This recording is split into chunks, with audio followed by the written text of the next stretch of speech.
guys, weather update ta guys sa Bagyo na Ada.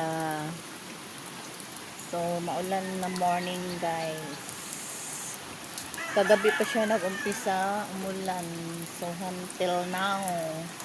So ang bagyo kasi is hanggang bukas pa ata. Kasi mahina kasi yung niya. Ikot. So, signal number 1 na po dito sa amin sa Biliran. So, kagabi ang lakas-lakas ng ulan. Hanggang umaga. Pero ngayon medyo tila humina na.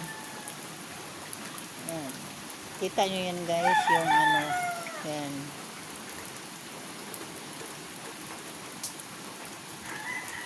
Diyan pag malakas ang ulan, babaha dyan sa putrod namin.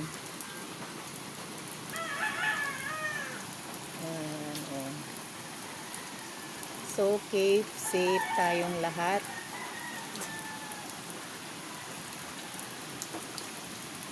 Blessed Thursday, everyone.